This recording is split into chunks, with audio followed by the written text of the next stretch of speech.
धान भारत की मुख्य फसल है। मुख्य तौर पर ये मानसून की खेती है, लेकिन कई राज्यों में धान सीजन में 2 बार होता है। धान भारत समेत कई एशियाई देशों की मुख्य खाद्य फसल है। इतना ही नहीं, दुनिया में मक्का के बाद जो फसल सबसे ज्यादा बोई और उगाई जाती है वो धान ही है।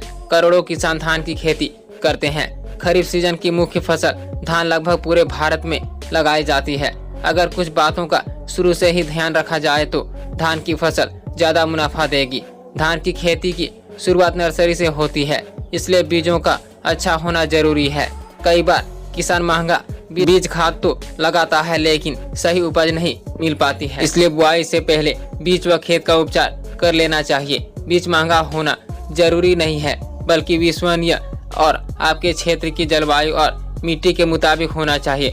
भारतीय चावल अनुसंधान संस्था हैदराबाद के कृषि वैज्ञानिक डॉक्टर पी रघुवीर राव बताते हैं, देश के अलग अलग राज्यों में धान की खेती होती है और जगह मौसम भी अलग अलग होता है। हर जगह के हिसाब से धान की किस्में विकसित की जाती है, इसलिए किसानों को अपने प्रदेश के हिसाब से विकसित किस्मों की ही खेती करनी चाहिए। वो आगे बताते हैं, मई की शुरुआत से किसानों को खेती की तैयारी शुरू कर देनी चाहिए, ताकि मानसून आते ही धान की रोपाई कर दे। किसानों को बीज शोधन के प्रति जागरूक होना चाहिए।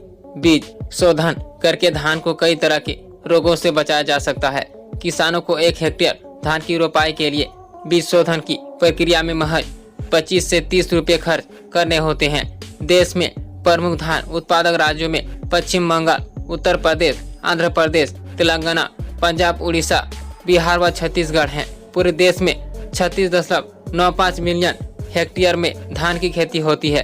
कृषि मंत्रालय के अनुसार खरीफ सत्र 2016-17 में 109.15 मिलियन टन का धान उत्पादन हुआ, जो कि पिछले सत्र में 2.50 मिलियन टन यानी कि 2.34% ज्यादा था। पिछले 5 वर्षों में 3.54% अधिक रहा। दोस्तों, ऐसे ही वीडियो पाने के लिए हमारे चैनल को लाइक करें, सब्सक्राइब करें और ज़्यादा से ज़्यादा शेयर करें।